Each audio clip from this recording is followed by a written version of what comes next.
Guys, अभी हम लोगों ने कूलम्ब्स लॉ और कूलम्ब्स लॉ की वेक्टर फॉर्म के बारे में डिस्कशन किया था, है ना। तो हम कुछ क्वेश्चंस देखेंगे कि कैसे किस टेक्निक को हम यूज करते हैं न्यूमेरिकल सॉल्व करने के लिए, है ना। थोड़ा सा वेक्टर के बारे में भी देखेंगे क्योंकि वेक्टर एडिशन जो है उसी का यूज हम करते हैं फोर्स को ऐड करने के लिए, क्योंकि फोर्स जो है वेक्टर क्वांटिटी है। तो यहाँ पे हम वेक्टर एडिशन को थोड़ा सा देखेंगे। उसके बाद कूलम्ब्स लॉ के जो न्यूमेरिकल है उन्हें किस तरीके से सॉल्व करते हैं, इन चीज़ों को हम देखेंगे। तो एंड तक इस वीडियो को देखना मोस्ट इंपॉर्टेंट है, क्योंकि लास्ट तक हम जैसे ही वीडियो एंड होगा तो हम कूलम्ब फोर्स पे रिलेटेड जितने भी क्वेश्चंस हैं उन सभी को सॉल्व करना सीख चुके होंगे, है ना। तो वन बाई वन पेशेंस रख के पूरे वीडियो को तुम्हें देखना है ना। तो अभी हम स्टार्ट करते हैं। जैसे हम जनरल बात करें, कूलम्ब फोर्स हम लोगों ने देख लिया था क्या होता है, और उसकी वेक्टर फॉर्म को भी देख लिया था, ठीक है। तो हम इसमें आगे बढ़ते हैं जरा। जैसे हमें बेसिक आइडिया जो है उसकी हम बात कर रहे हैं। ये एक इक्वलेटरल ट्रायंगल है। इक्वलेटरल ट्रायंगल में सारी साइड्स जो है वो क्या होती हैं, इक्वल होती हैं, ठीक है। सारे एंगल इसमें 60 डिग्री होंगे। अगर हम इस ट्रायंगल को नाम दे दें ABC, तो इस एंगल के तीनों ट्रायंगल जो है 60 डिग्री हो, मतलब तीनों एंगल जो है 60 डिग्री होंगे और तीनों साइड्स जो है वो सेम होंगी या इक्वल होंगी। ये जो पॉइंट हमने लिया है, इस पॉइंट को हमने बोल दिया सेंट्रॉइड। ये इस ट्रायंगल का सेंट्रॉइड है, ठीक है। अब सारे एंगल 60 डिग्री हैं, तो ये कितना हो गया 30, और ये वाला एंगल भी क्या हो गया 30 डिग्री, ठीक है। इस पॉइंट को जो मिड, ये वाला जो पॉइंट है, इस पॉइंट को हमने नाम दे दिया D। तो अब जरा एक चीज हमें बताओ, यहाँ पे अगर हम AD की वैल्यू लिखें, हमें पता है कि अगर कोई वेक्टर हमें इस तरीके से दिया हुआ है, ये वेक्टर है A, ठीक है, और ये एंगल थीटा है, तो हम क्या करते हैं, कंपोनेंट लेते हैं। अब देखो कंपोनेंट हम क्यों लेते हैं, क्योंकि हमें पता है कि ये डायरेक्शन तो I कैप है, मान लिया ये वाली डायरेक्शन J कैप है, लेकिन हमें इस डायरेक्शन का भी कोई आइडिया नहीं है। तो किसी भी वेक्टर को अननोन डायरेक्शन से नोन डायरेक्शन में लेके आना, इसी को हम बोलते हैं कंपोनेंट ऑफ वेक्टर। किसी भी वेक्टर को अननोन डायरेक्शन से नोन डायरेक्शंस में ब्रेक करना, इसको हम बोलते हैं कंपोनेंट ऑफ वेक्टर। कैसे कंपोनेंट लेंगे, हमें इस वेक्टर का इस एक्सिस में कंपोनेंट चाहिए, तो हमने क्या किया, इधर से इस पर लाइट डाली, टॉर्च से लाइट डाली, तो इसकी शेडो कहाँ तक बनेगी, यहाँ तक बनेगी। तो ये वाला जो कंपोनेंट है ये हो जाएगा A cos theta. Cos theta कौन सा कंपोनेंट होगा, वेक्टर का जिसके साथ हम एंगल ले रहे हैं, जिस एक्सिस के साथ हम एंगल ले रहे हैं उस एक्सिस पे जो कंपोनेंट आएगा वो कॉस कंपोनेंट होगा। अब बाई एक्सिस पे, इस वाले एक्सिस पे इसका क्या कंपोनेंट आएगा, तो अब हमने लाइट जो है इस तरीके से डाली, ठीक है ना। तो शेडो कहाँ तक बनेगी, शेडो बनेगी यहाँ तक। तो ये वाला जो कंपोनेंट है ये होगा A sin थीटा। ये वाला कंपोनेंट हमारे पास हो जाएगा A sin थीटा, ये कंपोनेंट A cos थीटा और ये दूसरा कंपोनेंट A sin थीटा। तो इस तरीके से इस वेक्टर के दो कंपोनेंट होंगे। अब A cos थीटा किस डायरेक्शन में, I कैप, और A sin थीटा किस डायरेक्शन में, J कैप। तो इस वेक्टर को हम इस तरीके से भी लिख सकते हैं कि A वेक्टर हो जाएगा A cos theta I cap A sin theta J cap. इस तरीके से हम लिख सकते हैं, ठीक है। अब ऐसे ही मान लेते हैं, अगर हमें कोई वेक्टर दिया हुआ है, मान लेते हैं वेक्टर B हमें दिया हुआ है 3I cap plus 2J cap, ठीक है। ये वेक्टर है, इसका मतलब इसका एक कंपोनेंट जो एक्स एक्सिस के अलोंग है वो 3 यूनिट है, बाई एक्सिस के अलोंग जो है वो 2 यूनिट है कंपोनेंट, है ना। ये सारी चीजें तुम लोगों ने पढ़ी होंगी, बस एक बेसिक रिवीजन सा करा दे रहे हैं 1-2 मिनट में, है ना। इसका अगर हमें मैग्नीट्यूड निकालना है, मैग्नीट्यूड या फिर लेंथ ऑफ वेक्टर, तो क्या हो जाएगा, I के कोफिशिएंट का स्क्वायर प्लस J के कोफिशिएंट का स्क्वायर, तो ये मैग्नीट्यूड निकल आएगा। डायरेक्शन निकालना है तो कैसे निकालेंगे, देखो जरा। ये जो वेक्टर हमें दिया हुआ है 3I cap plus 2J cap, x axis पर 3 यूनिट, बाई एक्सिस पे कितना चल रहा है हमें 2 यूनिट, तो इससे जो वेक्टर बनेगा ये वेक्टर हमारा हो जाएगा B वेक्टर, ये जो हमने यहाँ पे लिया है। अब हमें बताना है कि ये जो B वेक्टर है ये एक्स एक्सिस और वाई एक्सिस के साथ कितना एंगल बना रहा है। तो मान लिया ये जो एंगल है ये अल्फा है, तो हम यहाँ से लिख सकते हैं टेन अल्फा क्या होगा, देखो जरा, परपेंडिकुलर अपॉन बेस, तो टेन अल्फा हो गया 2/3। तो ये इस तरीके से हम लोगों ने क्या किया, एंगल भी कैलकुलेट कर लिया, ठीक है। तो ये वेक्टर को लिखने का तरीका है, कंपोनेंट लेना हमें समझ में आ गया, जिसके साथ एंगल लिया जा रहा है उधर कॉस और दूसरी तरफ साइन। कॉस और साइन के बीच में कहीं रहेगा हमारा वेक्टर जिसका हम रेजोल्यूशन कर रहे हैं, जिसको हम ब्रेक कर रहे हैं। तो जिस वेक्टर को हम ब्रेक करने जा रहे हैं वो कॉस और साइन कंपोनेंट्स के बीच में किसी एंगल पर रहेगा। तो जिन लोगों का वेक्टर जो है वीक है, जिन लोगों को वेक्टर अच्छे से नहीं आता है, वो हमारी 11th वाली प्लेलिस्ट में जाके वेक्टर का वीडियो जो है देख सकते हैं, 1 या 2 दिनों से अपलोड कर दिया जाएगा, ठीक है।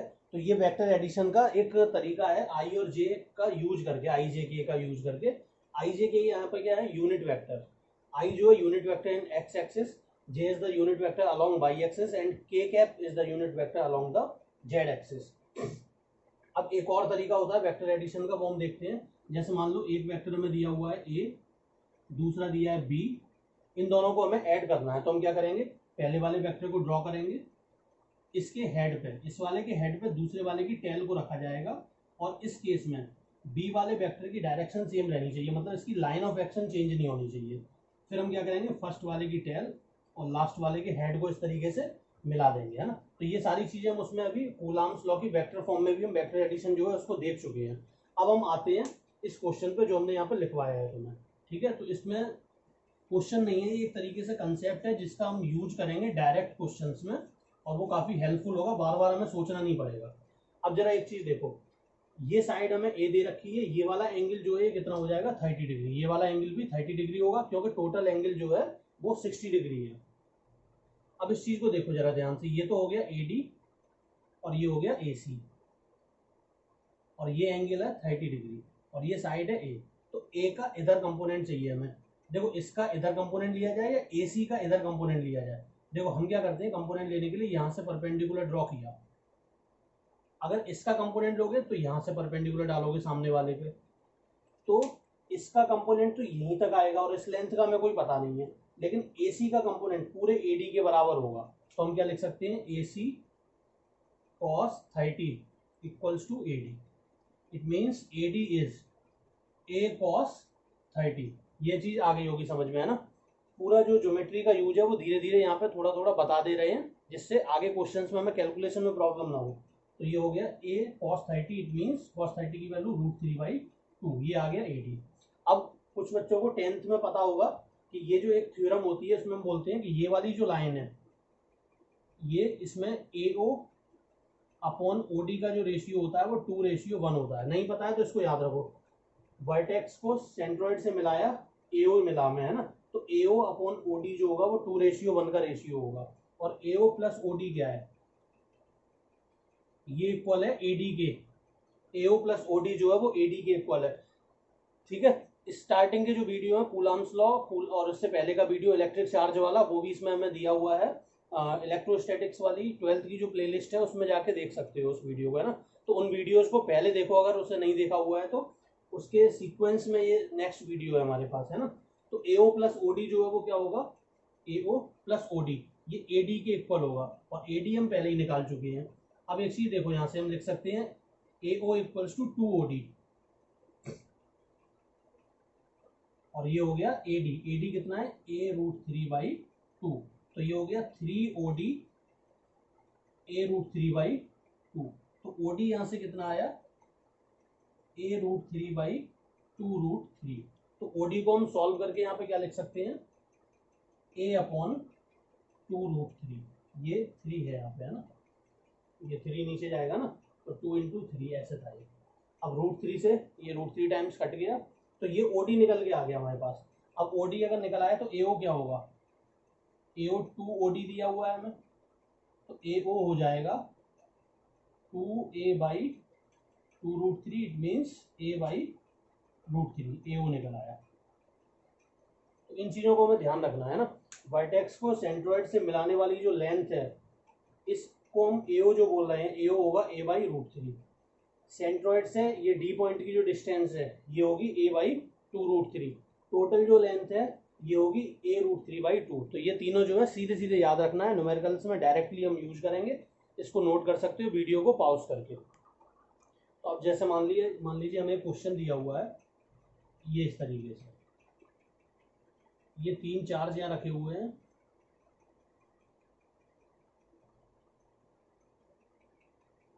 इसमें ये वाला चार्ज जो है -Q है। हमें बताना है कि अगर हम सेंट्रोइड पे कोई चार्ज रख दें Q, तो इस Q पे नेट फोर्स कितना काम करेगा। हमें क्या बताना है, find net force on capital Q। Capital Q is positive charge.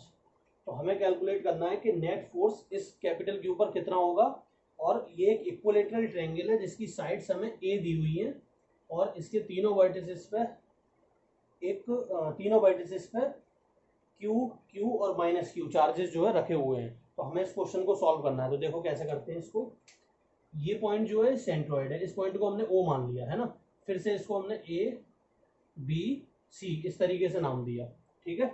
इस तरीके से हमने तीनों वर्टिसेस को नाम दे दिया ए बी और सी। अब देखो हमें पता है कि ओ पॉइंट पे जो चार्ज रखा है, उस चार्ज पे इस क्यू की वजह से इस पर फोर्स किधर लगेगा, बाहर की तरफ। तो इस फोर्स को हमने नाम दे दिया एफ ए, क्योंकि ये ए पे रखे हुए चार्ज की वजह से इस पर लग रहा है। तो ए वाले चार्ज की वजह से इस पे जो फोर्स लगेगा वो लगेगा नीचे की तरफ, ये रहा। इस वाले चार्ज की वजह से ओ पॉइंट पे जो चार्ज रखा है उस पर फोर्स किधर लगेगा, इस चार्ज की वजह से इस पे फोर्स लगेगा बाहर की तरफ। फोर्स हमने बताया था दोनों को मिलाने वाली लाइन पर अवे लगेगा, अवे क्यों, क्योंकि दोनों पॉजिटिव है ना, सेम पोलैरिटी के चार्ज है। तो ये फोर्स लगेगा इधर, और ये जो फोर्स है ये माइनस क्यू जो है ये इसको क्या करेगा, अपनी तरफ खींचेगा। तो दोनों को मिलाने वाली लाइन पर अंदर की तरफ, तो ये जो फोर्स लगेगा ये लगेगा कुछ इस तरीके से। तो ये हमारे पास तीन फोर्स हैं। अब एक चीज और ध्यान रखना है हमें, वो भी आगे बताएंगे। तीन फोर्स हैं ये, इन तीनों का हमें वेक्टर एडिशन करना है। अब सुनो जरा ध्यान से, जब भी हम फोर्स की वैल्यू लिखेंगे, जैसे अगर हमसे बोला जाए कि एफ बी की वैल्यू क्या होगी, तो हम एफ बी लिखेंगे के Q1 Q2 upon O B का स्क्वायर, ऐसे लिखेंगे। अब कुछ बच्चे पूछेंगे कि ये माइनस क्यू क्यों नहीं लिखा। तो देखो वेक्टर के केस में अगर हम डायरेक्शन को दिखा रहे हैं, पहले ही हमने क्या किया, डायरेक्शन पहले ही यहाँ पे दिखा दी है, तो यहाँ माइनस लिखने की कोई जरूरत नहीं है, ठीक है। अगर हम डायरेक्शन को मेंशन नहीं कर रहे हैं तो हमें माइनस लिखना पड़ेगा। अगर हम डायरेक्शन को पहले ही दिखा चुके हैं, मतलब वेक्टर की बात है और डायरेक्शन पहले ही दिखा दी गई है, तो यहाँ माइनस लिखने की जरूरत नहीं है। तो इन दोनों के बीच में लगने वाला फोर्स ये रहा। एफ ए अगर हम लिखें कितना होगा, एफ ए कितना होगा जरा देखो, ए पे लगने वाला फोर्स इसकी वजह से कितना होगा, K Q Q upon O A का whole square. Similarly F C कितना होगा, K Q Q upon O C का होल स्क्वायर।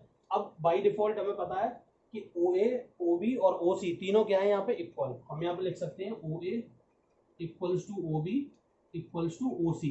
तो F A equals to F B equals to F C, और हम मान ले रहे हैं एफ नेट। हमने मान लिया तीनों जो है एफ के इक्वल है, ठीक है। इतनी बात सभी को समझ में आ गई, तीनों को हमने क्या किया, एफ के इक्वल मान लिया। अब जरा बताओ ओ ए की वैल्यू कितनी होगी। ओ ए हमने पिछले वाले जब बोर्ड रफ किया था तो बताया था ओ ए कितना था, ए बाई रूट थ्री। ओ ए कितना आ रहा था वहां पे, तो ओ बी भी इतना ही होगा, ओ सी भी इतना ही होगा। देखो अगर हमें ये पहले से याद है तो इसका ये फायदा है। ओ ए कितना होगा हमारे पास, ए बाई रूट थ्री। ओ ए को हमने क्या लिखा था, 2OD लिखा था ना, 2OD। तो 2OD करोगे तो ए बाई रूट थ्री। अब जरा हम देखते हैं कि इन्हें कैसे सॉल्व करना है ना। इस साइड को थोड़ा सा रफ कर देते हैं।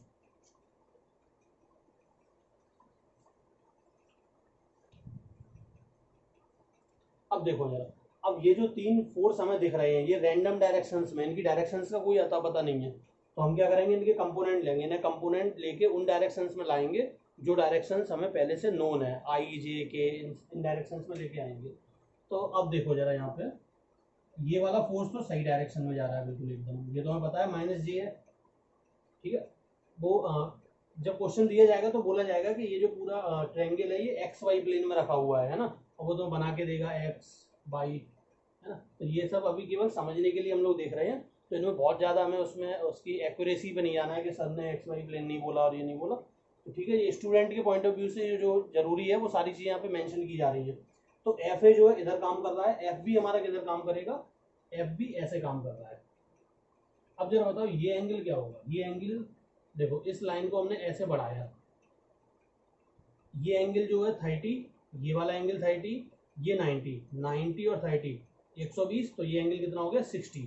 तो अब देखो इस वाली लाइन से, ध्यान से देखना, इस वाली लाइन से इस वाली लाइन का एंगल जो है ये कितना है 60 डिग्री। देखो ये वाली लाइन और ये वाली लाइन एक ही तो है, तो ये एंगल हो गया 60 डिग्री। अब चलो आगे बढ़ते हैं। ये जो फोर्स है एफ सी, इस एफ सी का वर्टिकल से एंगल कितना है हमें ये भी कैलकुलेट करना होगा। तो देखो ध्यान से, सी किधर है, ये रहा सी। तो इस वाली लाइन का भी वर्टिकल से एंगल कितना है 60 डिग्री, ये एंगल भी तो 60 डिग्री है। देखो वर्टिकल से इस वाली लाइन का एंगल कितना है, बट इस वाली लाइन का वर्टिकल से जो एंगल है वो हमें दिया हुआ है 60 डिग्री, तो फिर से ये वाला एंगल जो है कितना हो गया 60 डिग्री। अब इन्हें हम क्या करेंगे, कंपोनेंट्स में ब्रेक कर लेंगे। अब सुनो ध्यान से, हम इसको ऐसे लिख सकते हैं, ये तो एफ है, देखो हम निकाल चुके हैं पहले ही, तीनों फोर्स जो है वो एफ के इक्वल है, यही तो अभी लिखा है हम लोगों ने। तो हम क्या करेंगे, कंपोनेंट लेंगे, कैसे, इस एफ का एक कंपोनेंट तो ऊपर आएगा, है ना, थोड़ा सा इसको रफ करना पड़ेगा हमें, डायग्राम जो है हम रफ कर दे रहे हैं।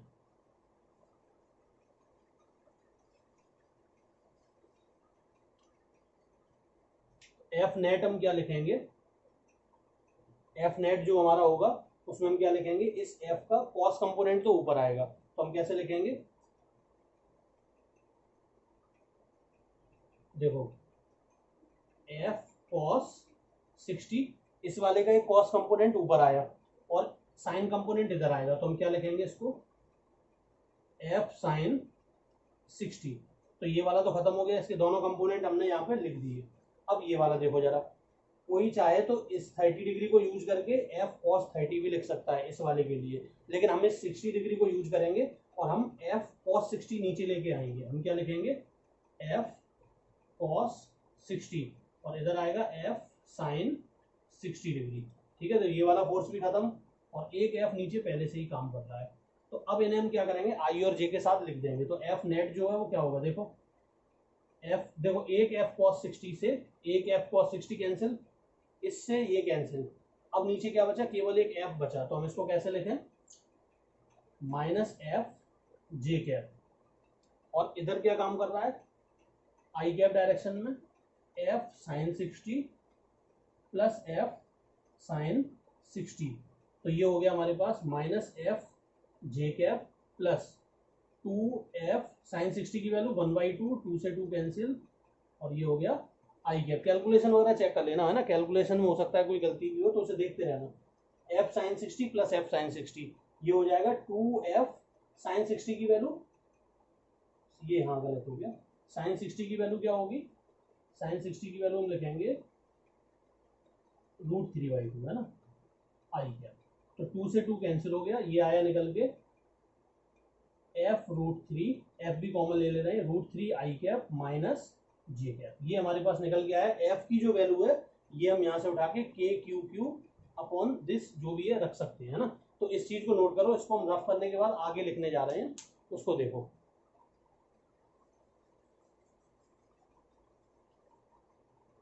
तो ये हमारा हो जाएगा एफ नेट, एफ की वैल्यू के क्यू क्यू अपॉन, इसकी वैल्यू कितनी होगी, ओ ए ओ बी ओ सी, इनकी वैल्यू हमने लिखा है a/√3, तो स्क्वायर करोगे तो a स्क्वायर और 3 चला जाएगा ऊपर, और यहाँ क्या आया √3 आई कैप माइनस जे कैप।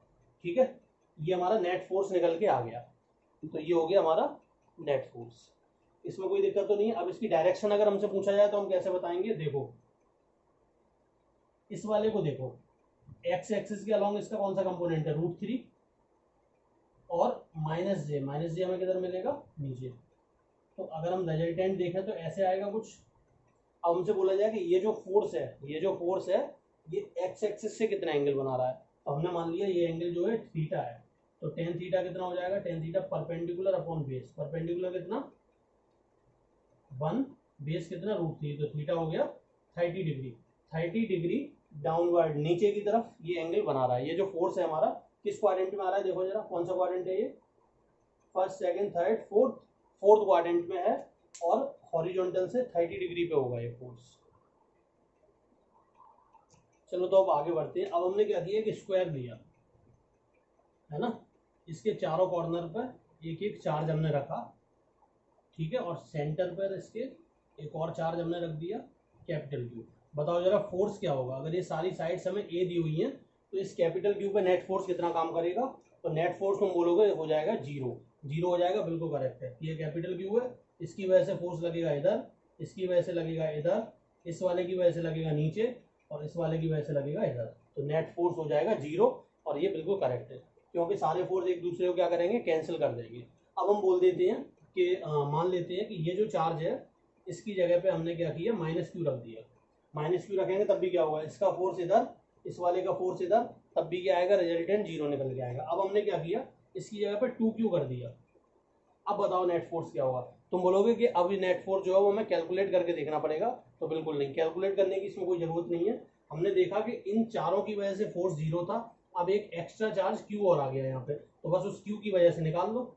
इधर की तरफ कितना होगा, के क्यू क्यू अपॉन, अगर ये पॉइंट ए है और ये ओ है तो हम क्या लिख देंगे, ओ ए का स्क्वायर, ये हमारा नेट फोर्स हो जाएगा।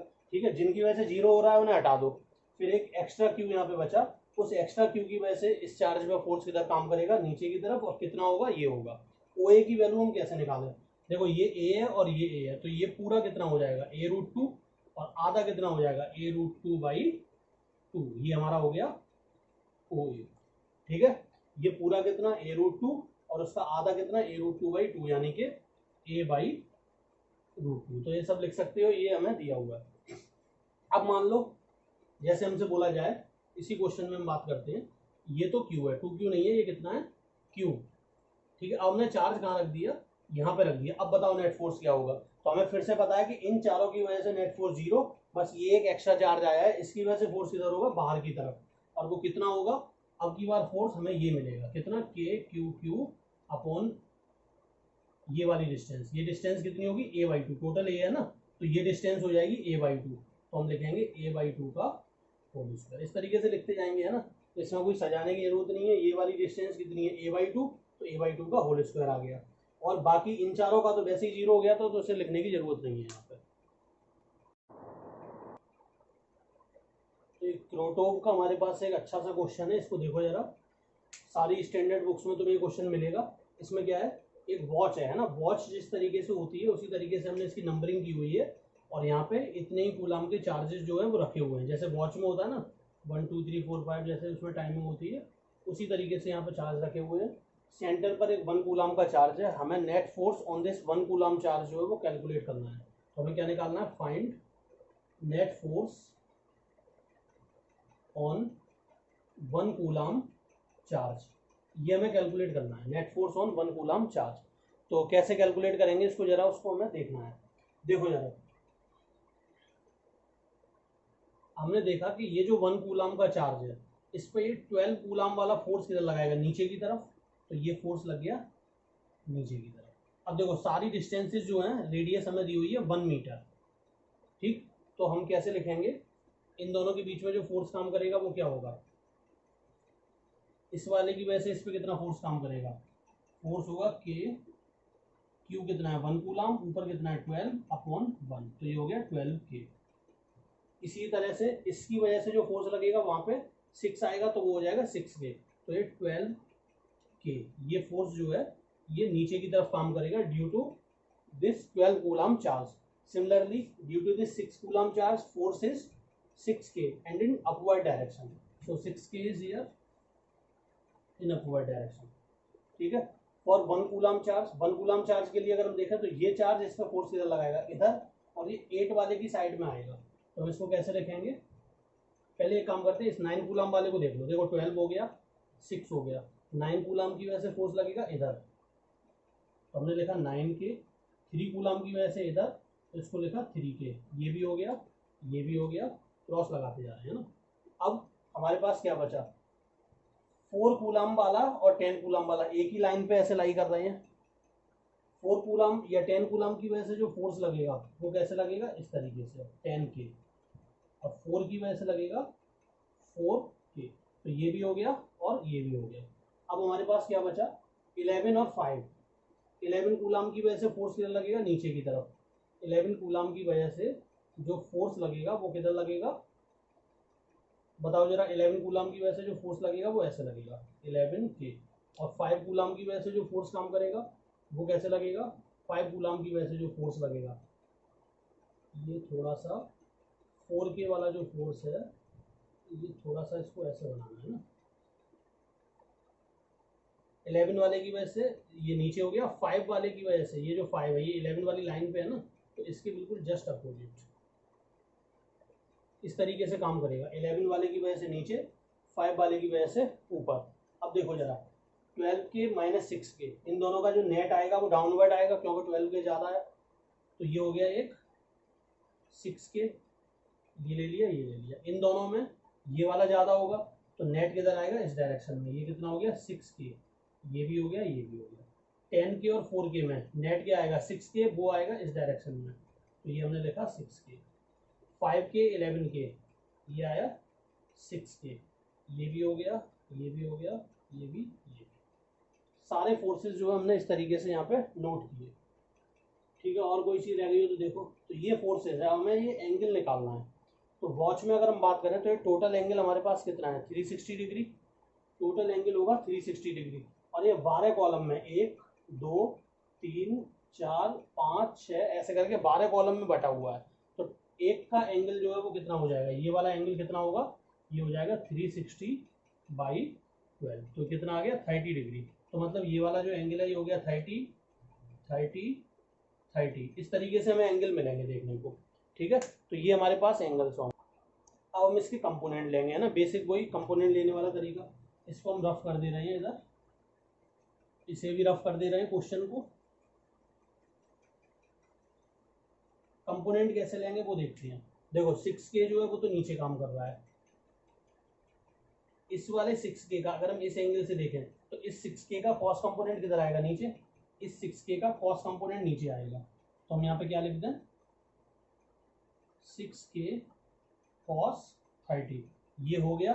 और इसका साइन कंपोनेंट इधर जाएगा, तो हम लिखेंगे इधर 6K sin 30। इस वाले का देखो, इस वाले 6K का कॉस कंपोनेंट किधर आएगा, नीचे। अब इसका इस लाइन से टोटल एंगल कितना हो गया 60 डिग्री, तो हम लिखेंगे 6K cos 60 इस वाले का, और साइन कंपोनेंट इधर जाएगा, तो हम यहाँ लिखेंगे प्लस 6K sin 60। तो ये सारे फोर्सेस जो है ये हम लोगों ने यहाँ पे क्या किया, कंबाइन करके इस तरीके से नोट किया।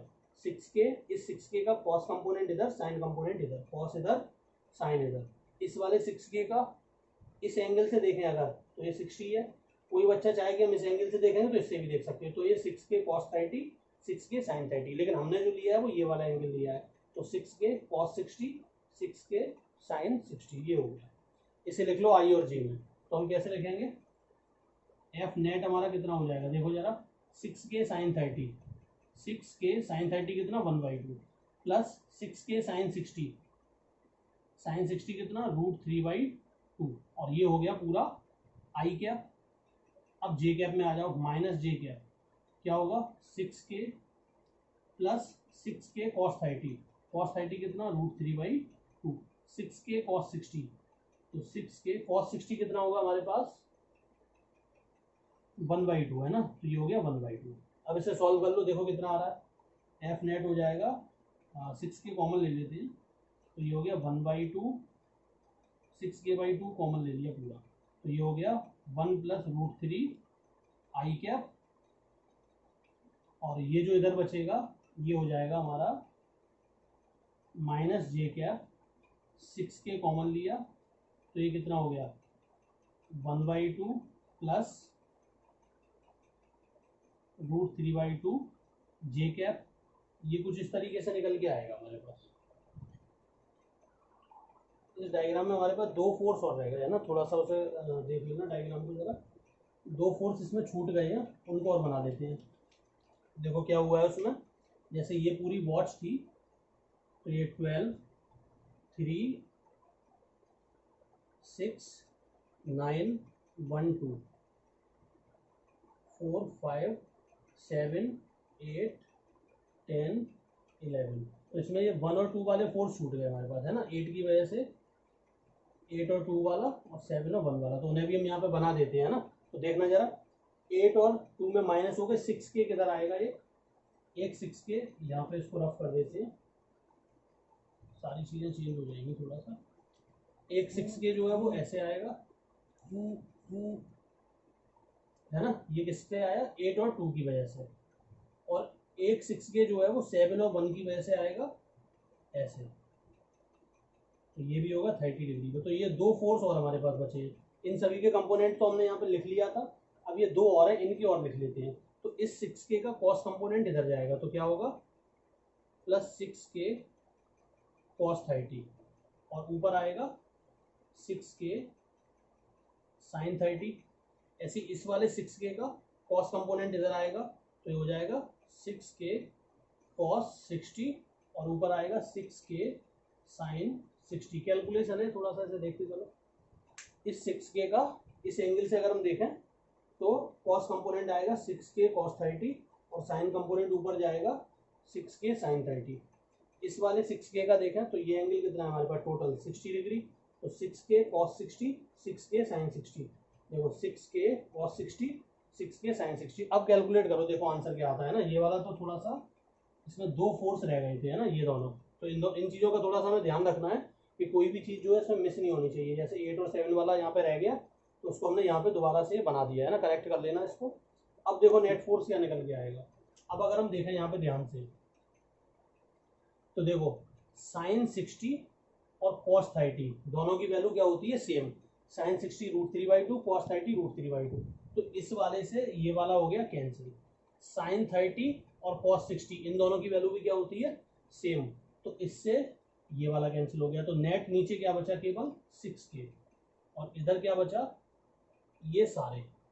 तो अब हम कैसे लिखेंगे इसको, एफ नेट हम कैसे लिखेंगे, देखो जरा एफ नेट को लिखने का तरीका।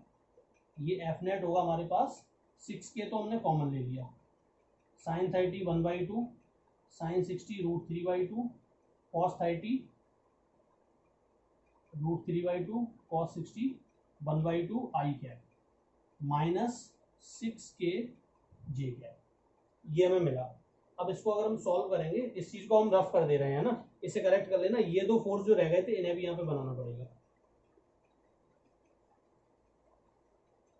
तो इसको जब हम सॉल्व करेंगे तो ये आएगा 6k 1/2 1/2 हो गया 1 प्लस √3/2 √3/2 2 √3/2 तो ये हो गया √3 माइनस 6k जे कैप। तो ये हमारा फाइनल आंसर होना चाहिए 1 प्लस √3 और माइनस जे। एक 6k और शायद इसमें रह गया है, एक 6k और रह गया, उसे भी नोट कर लेना है ना। तो एक ये 6k जो है ये कहाँ पे आ जाएगा,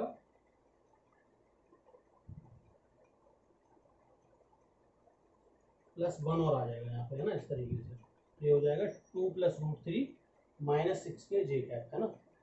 ये जो ये वाला 6k था ना, ये वाला यहाँ पे रह गया था, तो उसको भी यहाँ पे नोट कर लेना, ठीक है। ये सारी चीज़ें हम लोगों ने यहाँ पे इन क्वेश्चंस को देख लिया। अब इसके बाद नेक्स्ट वीडियो में हम लोग डिस्कस करेंगे इक्विलिब्रियम प्रॉब्लम्स है ना। इक्विलिब्रियम प्रॉब्लम्स कैसे सॉल्व करते हैं, इक्विलिब्रियम क्या होता है, स्टेबल अनस्टेबल इक्विलिब्रियम क्या है। तो उसके लिए थोड़ा सा वर्क एनर्जी पावर जो है उसको रिवाइज करके रखना।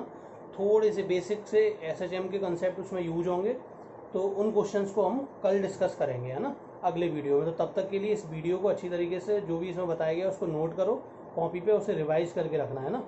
और इस चैनल को जल्दी से जल्दी इसको सब्सक्राइब कर लो है ना, और इसे अपने फ्रेंड्स में सर्कुलेट करो और शेयर करो, ठीक है, ताकि और लोगों को भी ये सारे कंसेप्ट जो है पता चलें है ना। तो 1 बाई 1 हम यहाँ पे इलेक्ट्रोस्टैटिक्स की सारी चीज़ों को डिस्कस करेंगे, ठीक है। जो लोग नीट या उसके लिए प्रिपरेशन कर रहे हैं तो उनके लिए हमने यहाँ पे एक अलग प्लेलिस्ट में सेक्शन बनाया हुआ है नीट और जेई मेंस के लिए, तो वो उस पर जा सकते हैं।